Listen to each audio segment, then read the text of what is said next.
And what marks is the noble truth of origin of suffering. It is that craving which gives rise to rebirth, bound up with pleasure and lust, finding fresh delight everywhere. That is to say, sensual craving, craving for existence, and craving for non-existence.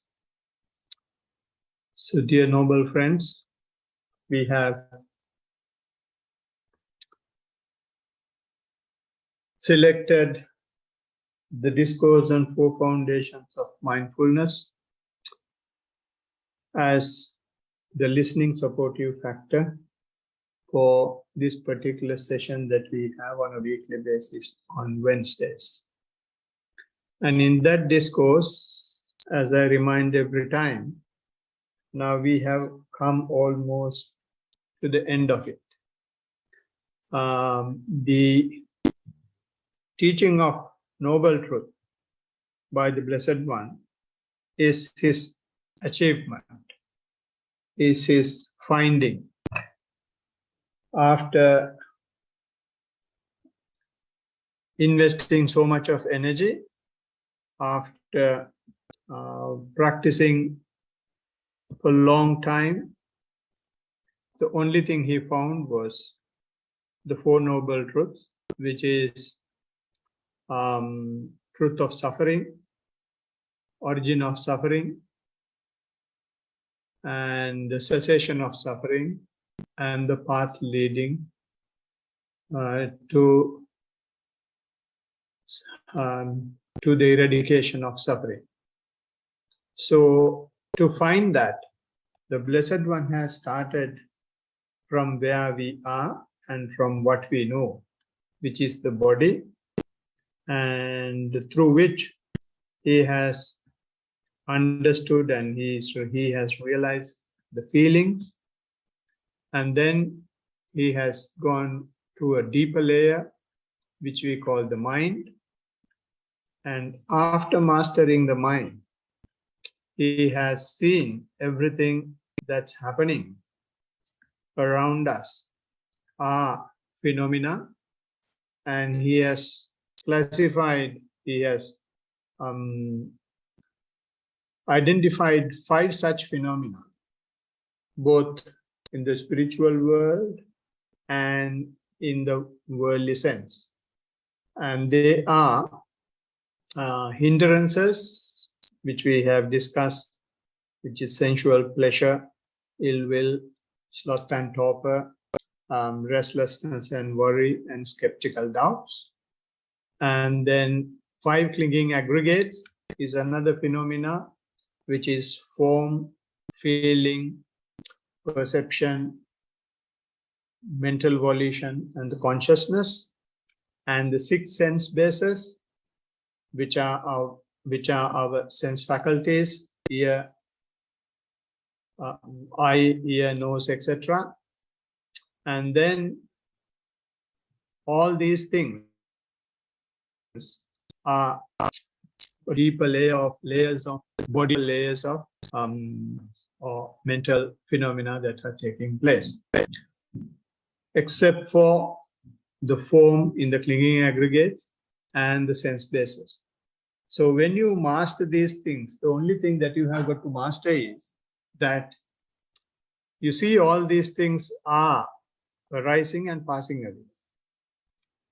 And therefore, only thing that you will get used to is, after going through body, feeling, and the mind, is that there is something called impermanence, and nothing stay for us.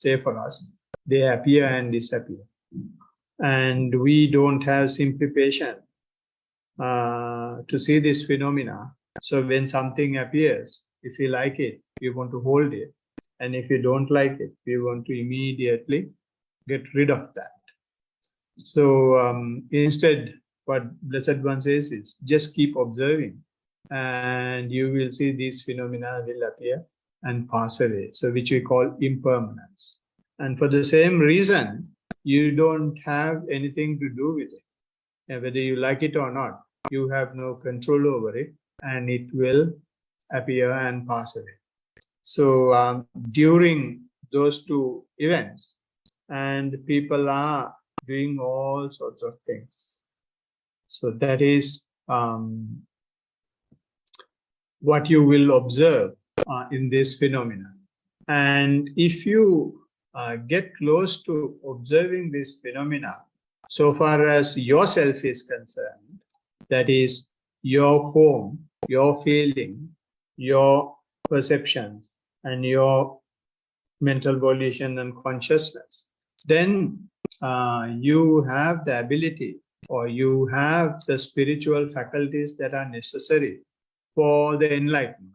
Not that you are enlightened, but your faculties are developing, since you have the ability just to keep on observing whatever is going on within you. And they are called factors of enlightenment. And unfortunately, these factors of enlightenment as well, you can't take home and preserve, or put it in a bank and preserve and take when you go back, when you die. Even they are impermanent and non-self. And that is what the Blessed One is explaining in the 4 foundations of mindfulness. Factors for enlightenment are also a phenomena. Although it is a spiritual one, they won't wait for it. So since everything, all the phenomena, may it be spiritual or may it be worldly, are impermanent and non-self. So if you hold on to any of those things, if you try to hold on to any of those things, let alone the sensual pleasure, even the spiritual achievement, then only thing you will ask is asking for trouble. So that the Blessed One has realized, and he found whatever we do, we have the option either to suffer or to get out of suffering. So therefore, he said, the suffering is a noble truth. It is not just a truth, it's a noble truth, because you can reduce your suffering to a very, very great extent, removing a lot of things on your way by coming out of sense pleasure, by coming out of the form, by coming out of the perception of form, by going into the immaterial realm and even the finer immaterial realm. So when you come to finer immaterial realms, you have gotten rid of a lot of things, but still suffering is there if you hold on to it. So therefore he said, it's a noble truth of suffering. And the second one is the noble truth of origin of suffering, and the noble truth of cessation of suffering, and noble truth of path leading to the cessation of suffering. So of this 4 noble truths, we have discussed in the last couple of sessions the noble truth of suffering. So if I give a very brief summary of it, Blessed One has explained that birth is birth, aging, death, sorrow, lamentation, pain, distress, despair, association with unbeloved, separation from the loved, stress of not getting what is wanted. All those are suffering. And the Blessed One simply says, in summary, in brief, 5 clinging aggregates are suffering. So may it be birth, or may it be separation of the loved one. And why we suffer is simply because of name and form. In other words, only because of form, feeling, perception, mental volition, and the consciousness. If those 5 are not there, then you will not have suffering. And it is not just those 5. If you are not clinging onto those 5, there is no suffering. So therefore he says, in brief, 5 clinging aggregates are the suffering. So today's topic is origin of suffering. So in the definition I just read out to you. In that, the Blessed One says, in explaining or in introducing the origin of suffering, and what monks is the noble truth of origin of suffering. And asking the question, he himself gives the answer. It is that craving. So the suffering, the origin of suffering is the craving. That is the main theme behind suffering. If you don't crave for things, suffering won't be there. So even if you go to the finest immaterial realm, and if you crave for it, you have suffering, and you will not be out of suffering. You may feel, or one may feel, that you are a very calm and quiet person. But so long as you are trying to hold on to it, cling to it, you are having craving. And that is why before enlightenment, Blessed One went to many teachers. And the last teacher had the ability to teach him to go to the finest immaterial realm. So after achieving finest immaterial realm, which we call eighth absorption, or neither perception nor non-perception level, in that level, the Blessed One realized that this is not what he is looking for. He saw that there is some friction in it, and then he said, my job is King Satya Gavesi, which means I'm looking for the truth. I'm looking for what truth is. And there is some suffering here, so I have got to go and look for it. So then after looking for it, even at that level, after seeing suffering, what he found was, yes, there is suffering because you are clinging to it. So therefore, that is called craving. So I would like to show the link between suffering and the origin of suffering, or the craving, based on dependent origination and the definition of suffering. So dependent origination, if I may give a brief summary of what dependent origination is, so far as Buddhism is concerned, or what Buddha has found. The dependent origination is having 12 stages, or 12 steps, or 12 links. And those links, we can call it cause and effect.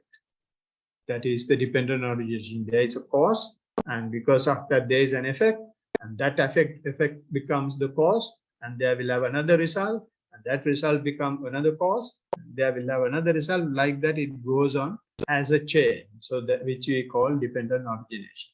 In other words, in Buddhism, we don't believe that there is someone outside us. In other words, a creator is doing anything for us. And also the funny thing is, we also don't believe that we ourselves can do anything for us. And also we don't believe that the two are together is doing anything for any living being. Two are together means creator as well as myself. No. And we also don't believe that nothing is happening without any reason. Right? So the only thing Buddha has found was, it is not a belief, it is an actual happening that all of us can see, are the dependent origination links. Right? So these 12 links are, if I may just signpost them, ignorance, which leads to formation or mental formations or mental volitions, which leads to consciousness. Consciousness leads to name and form, and that leads to six sense bases, which leads to contact. That leads to feeling. Feeling leads to craving. Craving leads to clinging. Clinging leads to becoming. Becoming leads to rebirth. Rebirth leads to sickness, old age, decay, death, etc. The list that the Blessed One introduced as suffering. So this is the link he found. we found there is some ignorance and then formations and consciousness, etc. And finally, it ends up with the rebirth, and that rebirth is giving the sickness, old age, decay, and all that suffering. So that is the dependent origination. And on the other hand,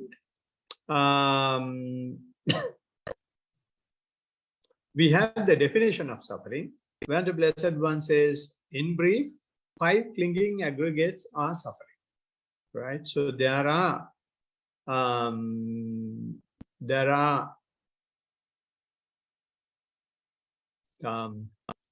this word clinging is appearing in both the dependent origination as well as in definition of suffering. The definition of suffering, it says clinging aggregates, and in dependent origination, the word clinging is appearing after craving. It says ignorance, formation, consciousness, name and form, 6 sense bases. Because of 6 sense bases, you have contact, which means contact with the outside world.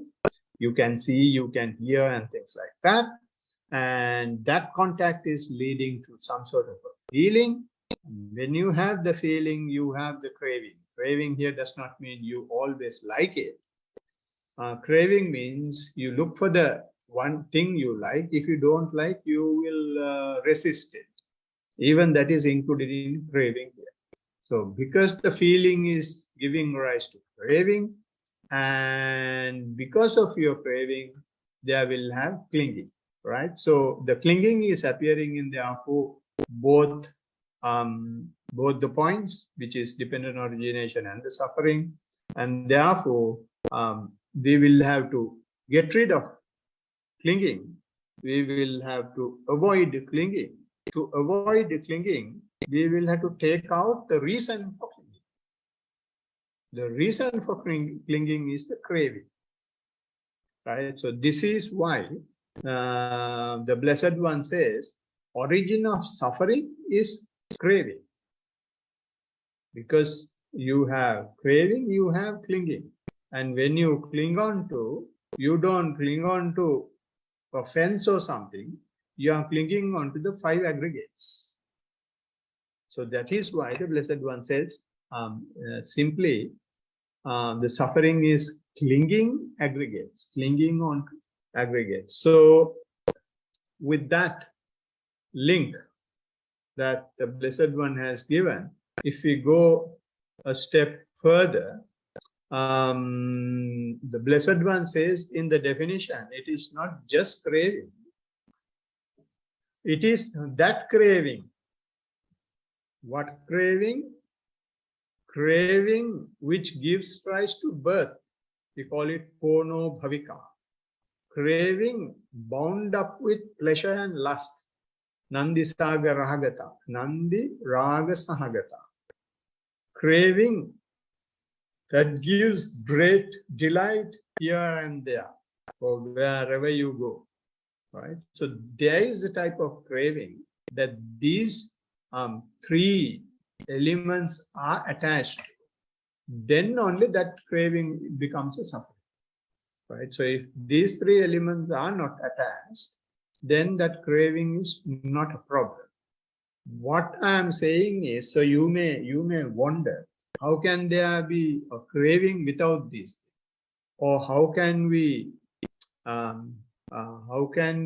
get rid of the rebirth and bound up with pleasure and lust and the delight in wherever we go,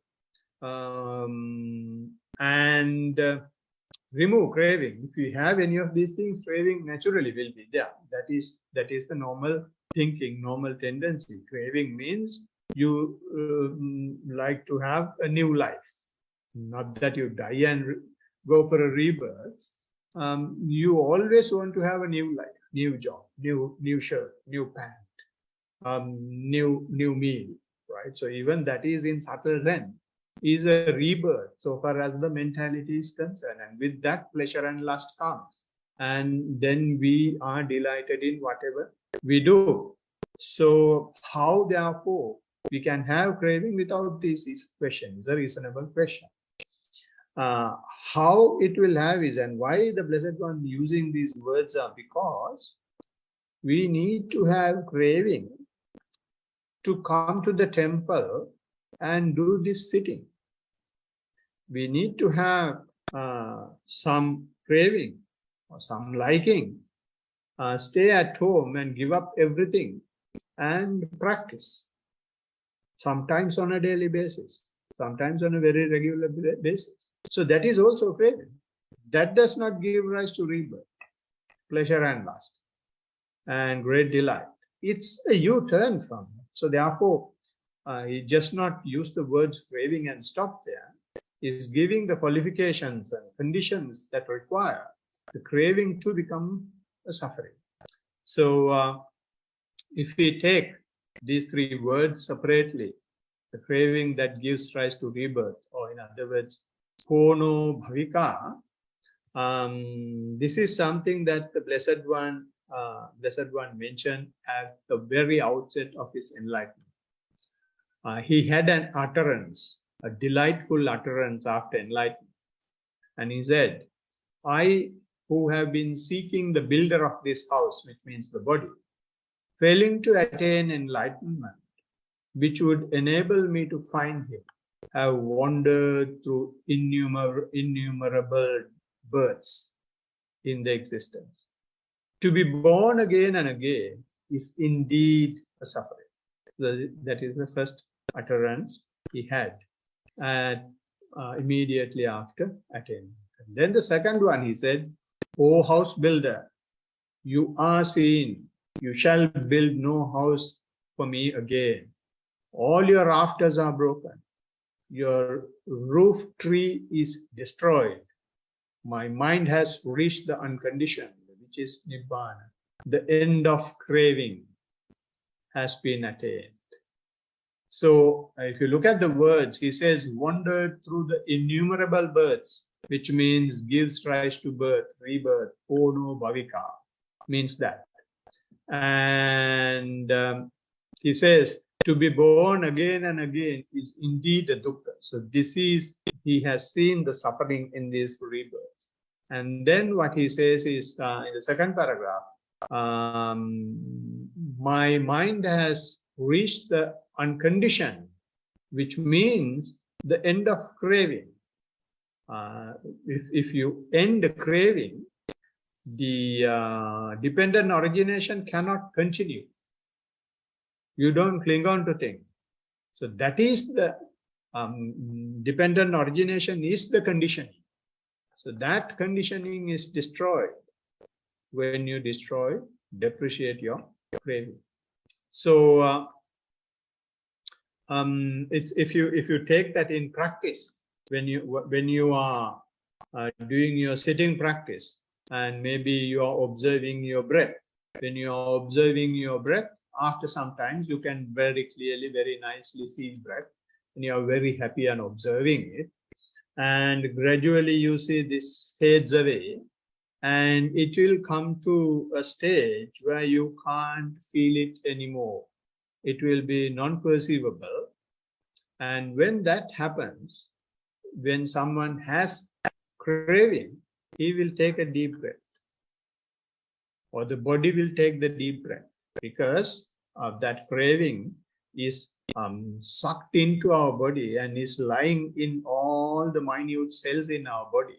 And our body will be looking for breath, and will crave for breath, and it will take a deep breath. But if someone does not do that, and he observes, continuously observes this struggle of the cells to breathe, then he is challenging the craving, is depreciating the craving slowly. So in that manner, you can gradually get close to end of craving. And that is why we simply observe. We keep the mindfulness to the fore, which means mere observation, and that is to challenge the craving. And once the craving is challenged gradually, little by little, over a period of time, you may have gone a long way. So therefore, the Blessed One says, one condition of craving which leads to clinging is the craving that gives rise to rebirth, ono bhavika. The second condition is great delight, the second condition is bound up with pleasure and lust, which means when the craving, it is not just craving, it is not just rebirth, and rebirth is happening because you are so much attached to it. You are so much enjoying it, you are indulging in it, and therefore that craving is creating suffering. And there are few similes, but I have picked up a couple of similes. You may have seen ants. Ants are fond of honey. So when there is a plate of honey or a drop of honey, so many ants will come onto that, and they will keep sucking their body, sucking the honey until the body or top part of the body is heavier than the bottom part of the body, and then halfway through they fall into honey and die. So it's the same thing that we are also doing. We are so much enjoying, and we are delightful with the pleasure and lust. With that, we are going behind continuous suffering. And also you should be able to remember the leper's simile that we took possibly last time or the time before. When the leper is having the disease, he has a great delight in scratching and picking his scabs and burning with glowing ember. So it gives a real thrill. But that is happening because the suffering, that type of suffering is something for him to enjoy. So even we, unless we can't say we, because we have taken at least some steps to come out of it. But if you look at the society, although it is not our business, if you look at the society, that is what is happening in the society. They are just picking their scabs continuously, and they enjoy it. They burn with glowing ember, and they're so fond of it. And in the society, if you go and say that this is such, we are like ants sucking honey, or we are like lepers, they will just chase us away. They will put us into jail. And that has happened to even Buddha.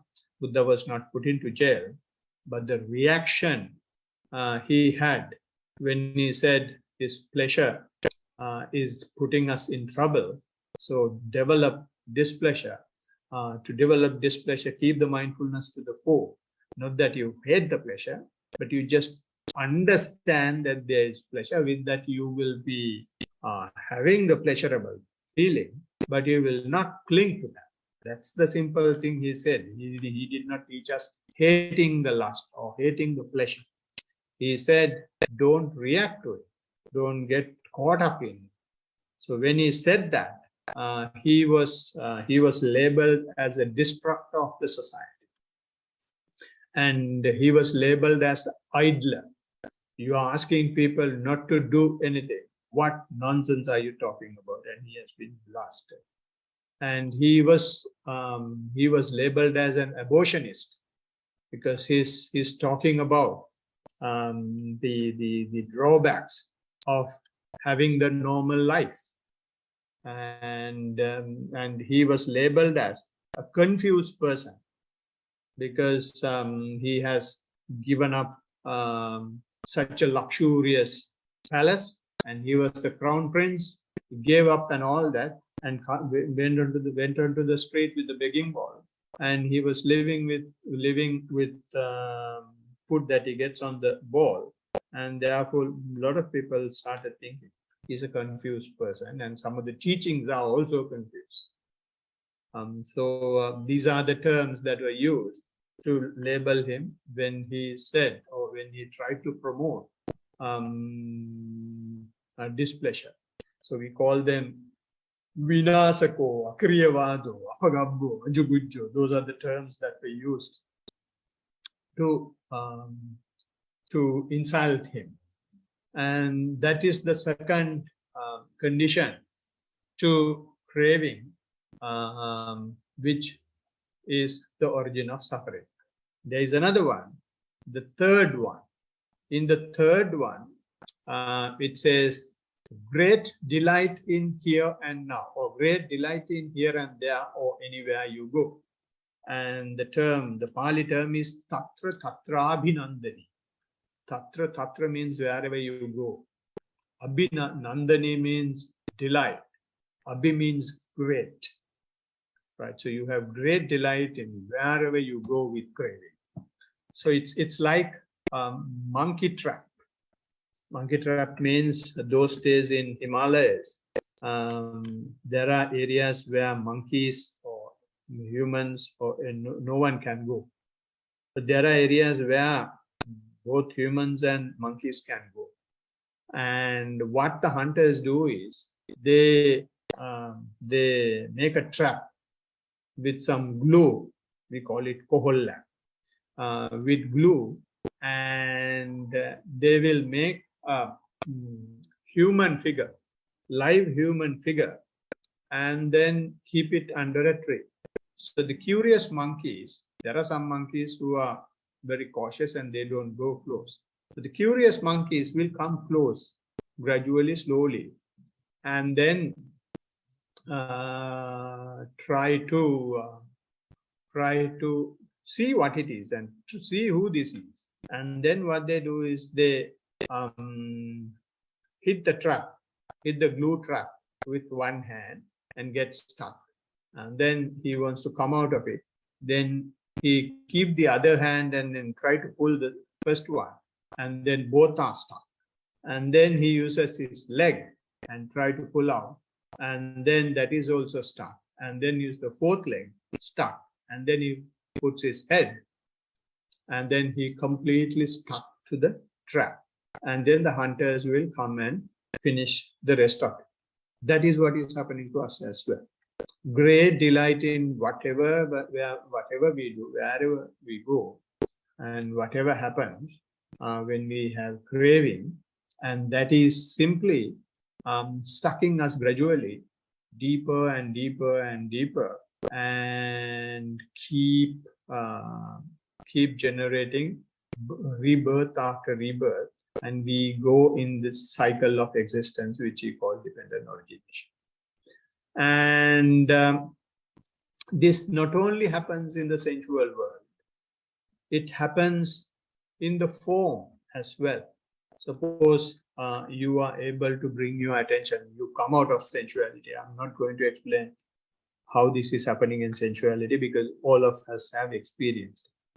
But when we come to the practice, even in practice, we have this Tatra Tatra Abhinandani, great delight in here and there, and anywhere we get. Suppose you are able to take your attention to the breath, and the breath becomes subtler and subtler. And once the breath becomes subtler, you are completely out of the sensual world, and you feel being out of sensual world is so calming, so joyful. Right? So therefore you start loving so much, having that observation of the breath. Yesterday someone called me and said he has been practicing for a long time, about 15 years, but in the last couple of years she could not practice well. But when she was practicing last so many years, she was able to observe the breath, and she was so good in that. But now she can't do it. And she's asking me what to do. So what it simply says is, to get back to that, she wants a way to that good observation of the breath. So what it simply says is, she has taken that great delight in that, and now she is looking for it. So this is what we call tatra tatrabhinandani, in the form, in the breath. But some people go beyond breath. They will be able to just observe breath until it becomes so subtle and subtlest, and they don't take deep breath and just keep observing. When they keep observing, the mind goes to the body, and you feel such a lovely feeling, very, very soothing sensation within the body, and very ticklish, very tingling, and it's like a massaging. So that feeling, which we usually call rapture and happiness, without going into much detail, you may get caught up in it, and you may look for that every time. And that is also another monkey trap only, if you don't keep the mindfulness to the core and you start liking it. So that will again give great delight in here and there, wherever we go. And it is not only there, you can go even beyond feeling. Maybe someone is able to observe the feeling, and when you keep on observing the feeling, that delight in the feeling also will gradually fade away, and then you will have very soothing perceptions, or those perceptions may be perceptions of the emptiness, or the perceptions of nothingness, or the perception of having something or not having anything, which you can't explain. So even in such situations, you have gotten rid of a lot of troubles. Not only the trouble of sensuality, not only the trouble of form, not only the trouble of feelings, all these have been eradicated. But you have just the perception only of the thing. So you don't have friction. You are so calm in the mind. But still, if you like it, instead of being mindful about it, then you're hooked. You have tatra tatrabhinandani. You are delighting in that particular way of observation, or that particular achievement. I would use the word. So this is why the Blessed One says, great delight in here and there. No matter whether it's a spiritual part or whether it's a sensual part, if you take a great delight, then you are simply asking for suffering on. So these are the three main qualities of the craving that the Blessed One is explaining. The craving which gives rise to rebirth, craving bound with pleasure and lust, craving with great delight in here and there. In other words, in Pali we call it Pono Bhavika Nandiraga Sahagata Tatra Tatra Abhinandani. So when these three things are there in craving, then that is the origin of suffering. So you can see this suffering sentiment, suffering nature, when we discuss the practice, when we discuss the report, right? So a lot of people will say now that's a very, very common thing.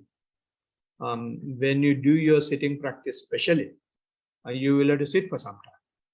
When you sit for some time, your joints may start hurting. It may be painful. Your spinal may be painful, right? So then a lot of people ask, it is so painful, what can I do? Can I change the posture? Or is there any other way? Or am I doing the right way? Or should I sit differently? All what it says is, that you are craving for not having pain. And the teacher will be able to identify, but the practitioner will never, because we are starting the practice with craving, and we can't come out of craving. Only way to come out of craving is just enjoy it, just be patient with it. So teachers will have to use lots of tactics. Teachers will have to motivate pupils so much. They will have to use lot of encouragements. They will have to give a lot of scenarios from Buddha's life and from his teaching to show that this is something possible. And the teacher himself will have to be an example in explaining those things. I've just taken a simple example of leg or spinal pain only, and how you will have craving to that. So along the way, not only that, there are so many instances where they will have craving, and especially when there is very soothing and pleasant sensation, they will be talking very high about it. And some people don't talk at all. They say their practice is going so well and I have no problem, and they don't at least give a report.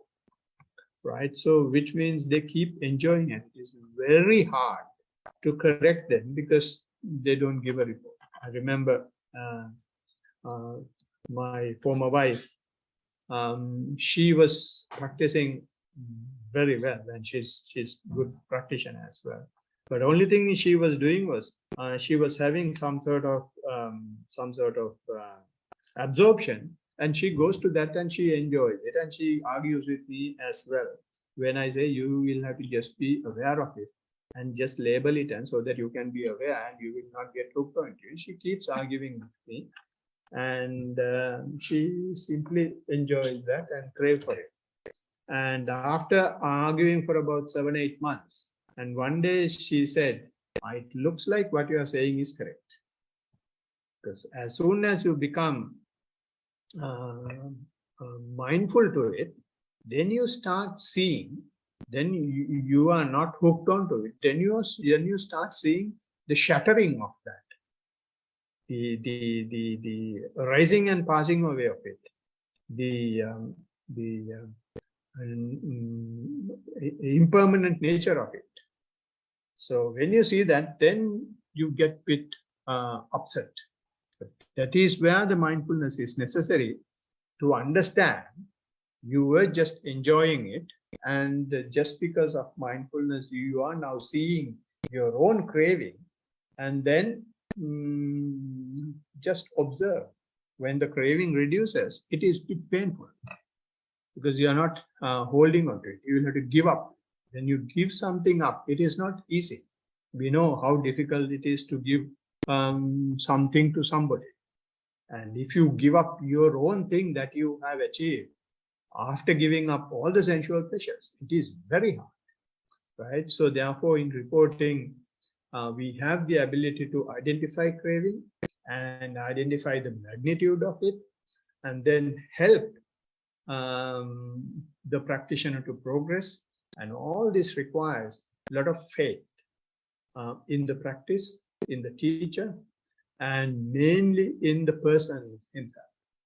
So presume this talk encourages all of you to generate that energy to continue the practice without craving, and may you all be happy, well, and peaceful. So with that, I will conclude the session. I'll conclude the talk, and we will talk a bit more about craving in the next couple of sessions, possibly, because there are 3 types of craving that the Blessed One is explaining, and we will take them in the next sessions. All right. So with that, we can go for a discussion if you have anything to discuss. Thank you, Bhante. Most welcome. Has Hansika gone? Yeah, she had to go. Right. Hi, Bante. You guys beat us yesterday. Oh, is it sport? Not your thing. There's a cricket match. Yeah, my father follows sport. I have no idea about sport at all. I'm wearing the Australian thing. Yeah, that only reminded me. Yeah, but I just have the clothing. I don't know the rules. Yeah, just give me a second. Just give me a second. Keep going. Do we have anything to discuss? Yes. So shall I start? Yes, floor is yours. So you were talking about cravings, and I think maybe I have cravings for cravings. You know, so I crave to have I don't know. I'm mindful of it, and when I'm mindful of it, I come to the conclusion that my problem is attention seeking. So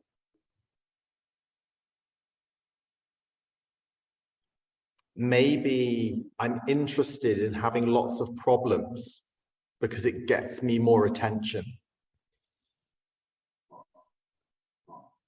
So please respond.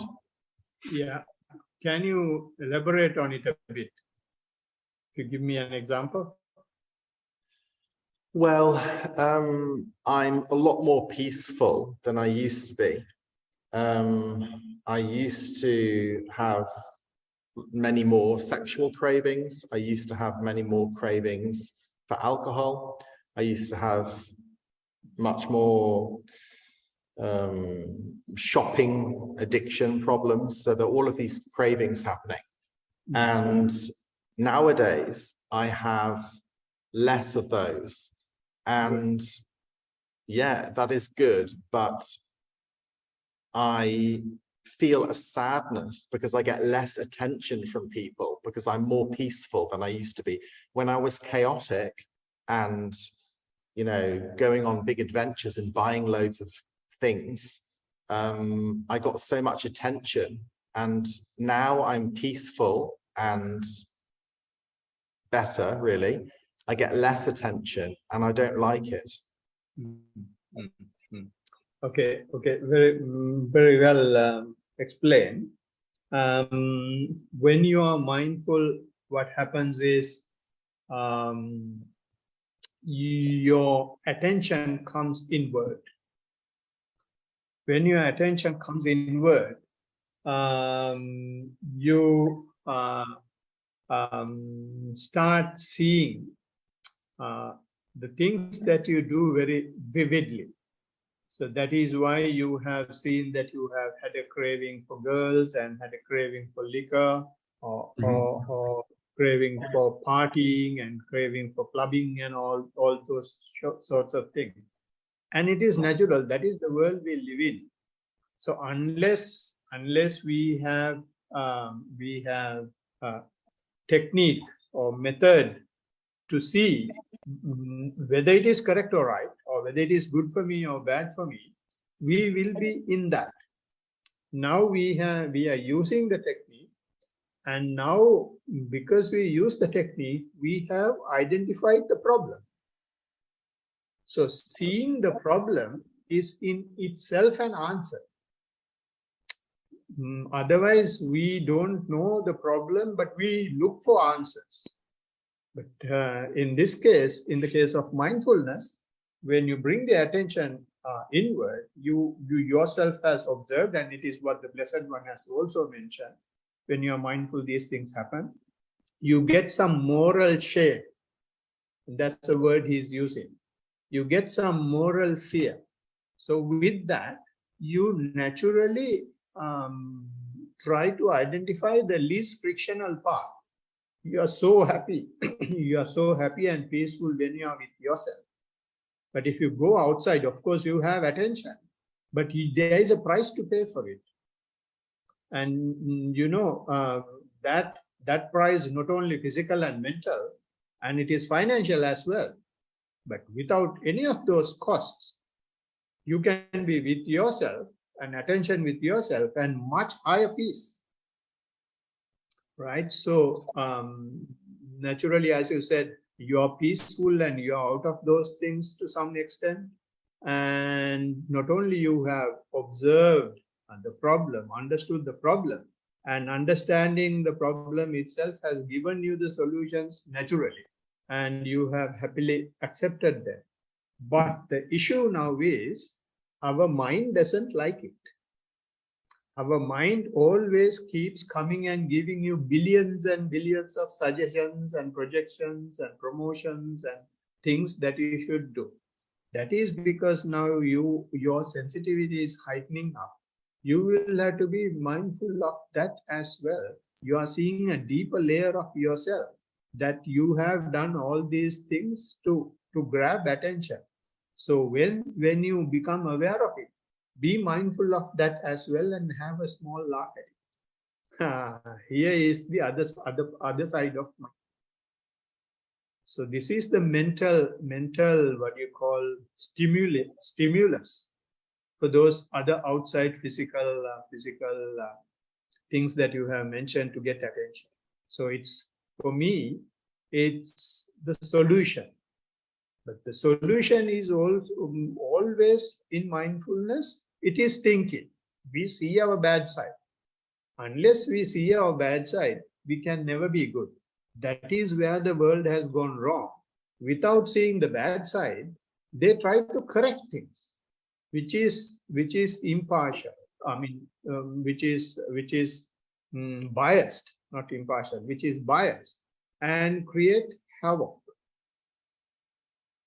But if you just become patient and observe things, we can see the problem is not outside. Problem is within us. So you have seen that problem at one level. Now you are seeing the problem at a deeper level, deeper layer. Just be mindful of that as well, and be happy of being mindful of that. You know, I just have one comment to make that I think is very interesting. So, as I mentioned, I have a problem with attention seeking, and mindfulness highlights that, which is useful. And I realized today, while I was doing the walking, that I quite like that I come here so often, because then I can say to people, oh, you know, I'm a really interesting person. I speak German and English, and I also, nearly every Wednesday, really often, maybe I exaggerate, I go to an amazing Buddhist temple, and it's so peaceful. And, you know, I'm walking and then I'm sitting, and I'm really interesting, aren't I? You know, so I'm using this very useful place because it's so useful for me to be here, because it makes me peaceful. It organizes my thoughts, and I experience lots of peace and kindness, and it's very beautiful for me. But I noticed that my attention-seeking problem makes me want to continue. And then I think, oh, well, oh, goodness. And then I think to myself, oh, I'm really happy to be such an attention seeker, because it keeps me coming back. Do you understand? So this negative personality trait is motivating me to continue with something very peaceful and loving and beautiful. Mm-hmm. Danke gut. What did he say? We didn't understand. Danke gut. Danke gut. Das ist gut. What's he saying? Are you saying German? A little bit of German. Okay. My German. I can't. What was the word? Danke gut. Okay. Thank you kindly. Yeah. Okay. Okay, I thought it was Sinhala. Yeah, no, I mean, from single accent. Okay, well, it was, yeah, danke gut. Okay, wonderful. Yeah. Now, coming back to what you said, now it's very interesting. Now, you have been looking for attention before practicing in a different way. Now, Yes, true. now you look for attention in a different way. So relatively, the way that you look for attention now is much better. Yes, Because that's true. yeah, because it encourages others to see another happy example and for them to practice if they wish. And it makes you happier to tell that you are a peaceful person to outsiders. Yeah, that's really true, because before I was just wearing crazy costumes, like dressing up as an animal and then like walking around the streets and waving. And now I'm doing this, and you're absolutely correct. This is a much better form of attention seeking. Yeah. It's much more useful. Yeah, and there is even a better side to it. Seeing that you seek attention even there is the best part of it. Mm. You know now, and you can be even happier with that knowing, of attention seeking. Yeah, that makes me feel very grateful. You are a great man anyway.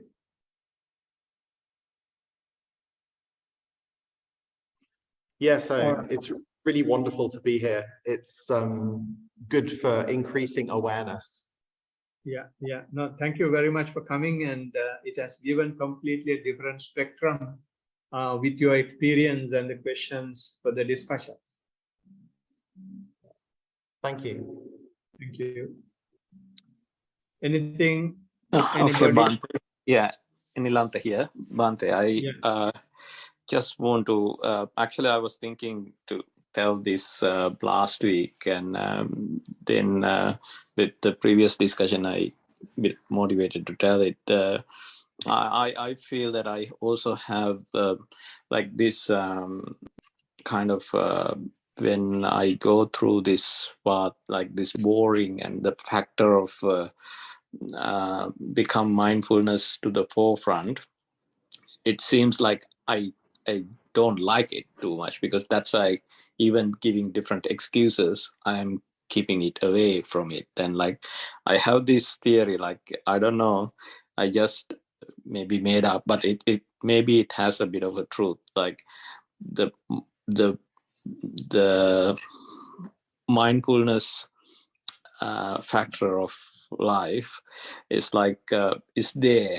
I believe everyone's have that one, but with the meditation, what you can do is if you get a like a x-axis, like the equation axis, like you are here at 0, and probably a normal person, it might be 1,000 is minus 1,000, and then you can bring it forward by doing meditation. And when you do more, it comes to like this like a 0, like you're not in any axis, like anywhere unbalanced, and like it's like utter boringness, and then basically you might give up.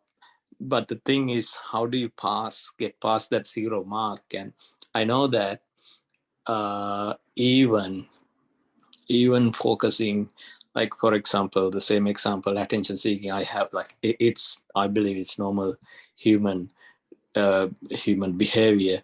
I do have lot as well, but rather than having a negative thought about it, putting a focus into yourself, like you don't need to grab anyone's attention. If you bring your mindfulness to forefront, your body and your behavior, and even I feel that the the more and more, like you, Bhante, like someone who practicing more and more, like Dhammajivatero, like even walking close to them, we can feel that. It just because of that, the mindfulness is forefront. You don't need to seek attention.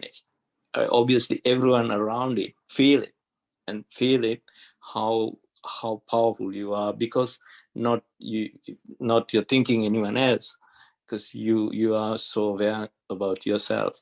The same maybe Buddha, maybe 1,000 times powerful than anyone, and that's kind of my observation. But we don't like that. Like a normal person like me, when it comes to, I had million excuses to get away from it, and to bring it to the negative axis and leave mindfulness behind, because it's picking up everything and it just showing me every bad thing I'm doing, and I don't like that. And even that's what I mentioned maybe in a not a direct way last week, when I talk, I feel that I'm talking nonsense and I don't like it. I don't have fun, and that's my observation. Probably, maybe explanation how to get past this one. Yeah. Now, if I understand the question this way, in few sentences, what you are saying is you can keep the mindfulness to the fore, but doing that will show your negativities, which you don't like. Yeah. And therefore you want to get rid of that situation and have a fun situation. Keep it in a back seat. Like I'm very bad person sometimes, because I use mindfulness for different economic benefits and things like that. But and this is the main reason even I am fighting in teaching mindfulness to the world who does not want to enlighten, will create this problem, because mindfulness is simply showing yourself, and in ourselves, as Zach said, and you confirm, we all have billions and billions of negativities. So to see our own negativities, we need to have lots and lots of courage. And that is why the Blessed One says energy is a very important factor in the practice. And that when you come to a stage where you see your own negativities, and you definitely feel stopping mindfulness. And this is the same statement I made to Bhante Dhammajiva when I start saying my own problem. We all know how bad we are.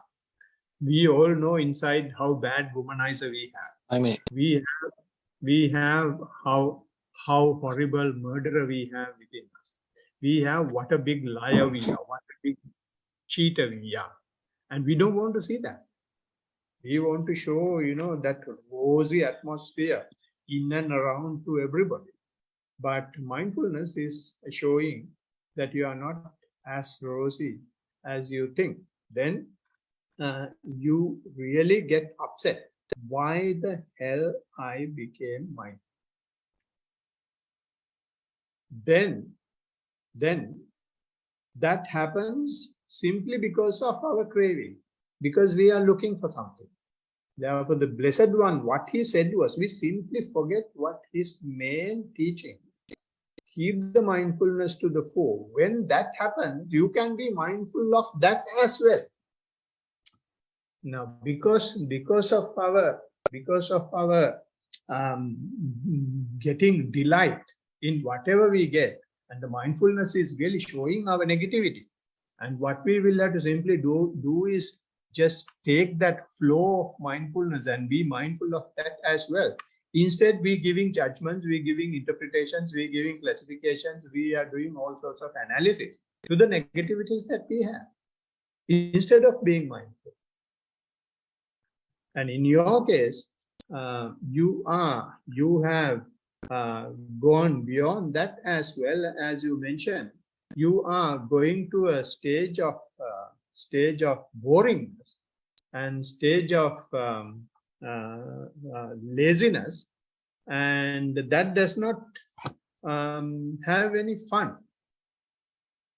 And where in this case, what the Blessed One says is, when you even there, the same answer, when you feel that it is boring, when you feel that it is sleepy, when you feel that it is laziness, be mindful of that as well. If you can be mindful until such time the boredom is bored, if you can be mindful until such time the laziness is lazy, if you can be mindful until such time the sleepiness is sleepy, then there is nothing to put you down.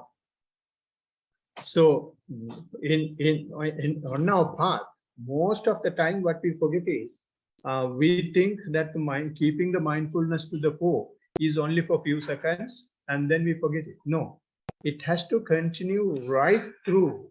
This is why the Blessed One says, not just mindfulness, sampajano satima, which means continuing mindfulness geared by mindfulness. And it is happening anyway. And when it is progressing, usually the nature of the report of the practitioner, especially when the practice is going well, is a cry only, is sobbing only. So the practitioner doesn't think that this is a progress. Practitioner thinks that this is a way back. No, in fact, if you feel these things, if you see these things, it is definitely a progress. Therefore, you will have to continue what you are doing and be mindful for all what you mentioned. So there is no way of getting rid of it. Asking a way out of it means we have something called underlying tendencies, which we call dosanusaya. And because of dosa anusaya, it is not vitikama keles now, it is not pariuttana keles now. It is underlying tendencies, mental corruptions. Those mental corruptions are coming and trying to corrupt us. Unless you put your report in this manner out, those things will be taking us for a ride. Now you can see that it is mental corruptions of ill will, and you can be mindful of that. Okay, thank you, Bhante. Yeah, yeah, I knew that you have only one medicine. You do that. Yeah, Only one.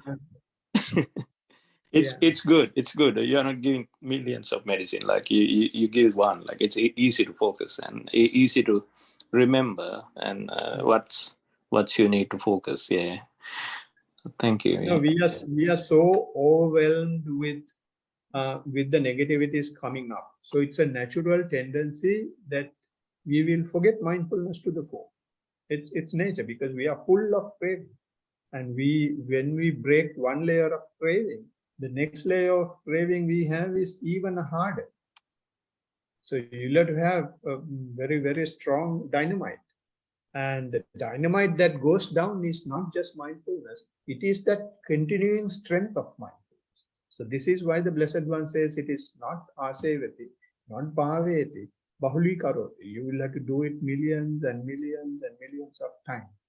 So every time be mindful. Now, for those things, there is no need for you to sit and practice. Those things are always there. So you can be mindful all the time. Yeah, Bhante.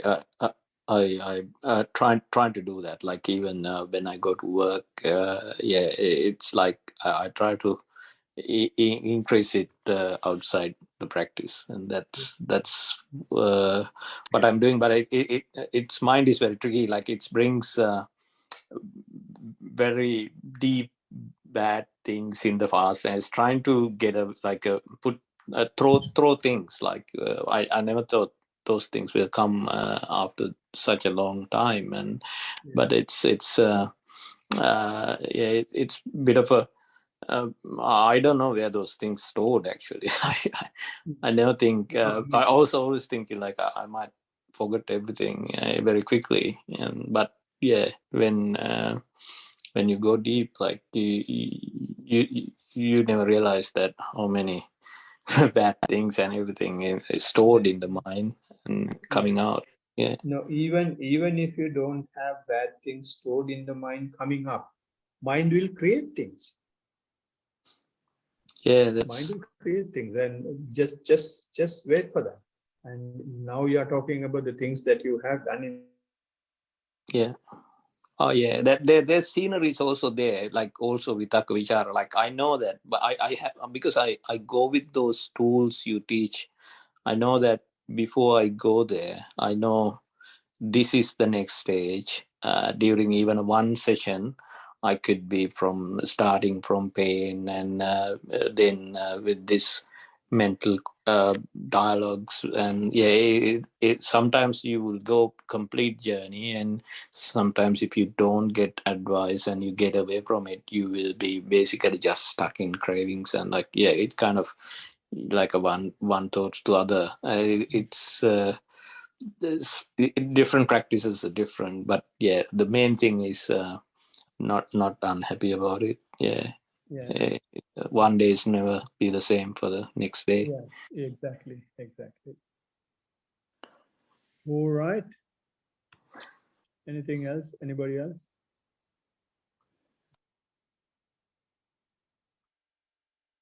Are we good to finish? Yeah, we can finish. Yeah, all right. So we have practiced for a few hours and then had a talk and a discussion about mindfulness, so which have given us the opportunity to throw a lot of our negativities, which means creating positive energy. And those positive energies can be shared with the rest of the world and rest of the being. For that, we will chant the traditional stanzas. So I will hand over to Chatu to chant the stanzas, please.